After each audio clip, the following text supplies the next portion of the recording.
nga baal ma ci waxin bi lu tax rappeurs yi égoïste maanaam amuñu yar amuñu respect amuñu teggin ci kanamu sénégalais yi parce que yow xam naa ni yaa ngi doog a jóg ni muy kii mais tuuti ci kanam sénégalais yi mën na gis ngay saaga ngay classe comme niñ ko gisee ci booy boobu muy Akhlou Brick ak Ngaaka Blindé la fois passée seen classe bi ay saaga lañ ci gis ak lu nekk est-ce que loolu taxawaay rappeur la war a doon comme ne ngeen yéen ay modèle ngeen.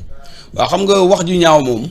warul benn nit quoi. mais li wax ngeen di saaga kon. waaw mais xam nga wax du ñu défendre ñi nga xam ne ñoom ñooy saaga parce que dama jàpp ni que du gis nga nit. nu ñu lay yaree rek. ak ci loo mën a nekk que noonu ngay doxee quoi.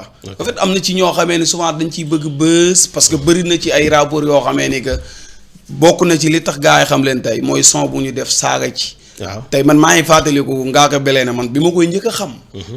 son bi nga xamee ni que moom laa ko déggee woon tey bu ko defloo waatoon ci moment bi du ko def parce que son la boo xamee ni que début fin dafa saaga. ba mu mais pourtant son mi mujj yëpp day saaga. waaw mais xam nga loolu tey dëgg la day saaga quoi. mais du loo xamee ni que dafa rafet parce que saaga kenn mënu ko rafetlu.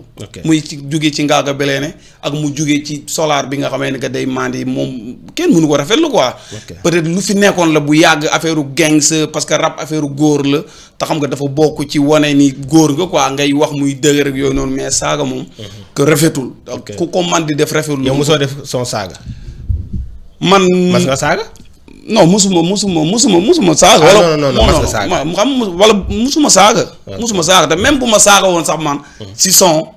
studio bi nga xamee ni que ci laa nekk. que dinañ fexe ba saaga bi bu génnee. ñi nga xamee ni que ñoom ñooy dund rap rek ñoo koy dégg quoi. mais ki nga xamee ni yoonum nekku ci. parce que ci classe mujj bi am na ci yu ma dégg yoo xam ku xam bind di nga xam ni.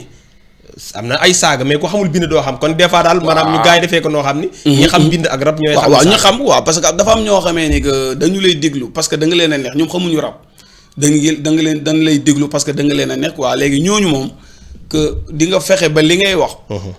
mu nekk loo xamee ni que dafay xaw a manquer de respect donte warul nag parce que benn nit wurut wax loo xamee ni que day manquer de respect mais bu fekkee ni que da nga viser rapport di wax ak moom yow li ngay def. da ngay fexe moom mu xam ko quoi mais ñi nga xamee ni que ñoom ay melomaan la rek peut-être mën nañu bañ a xam li nga bëgg a wax quoi.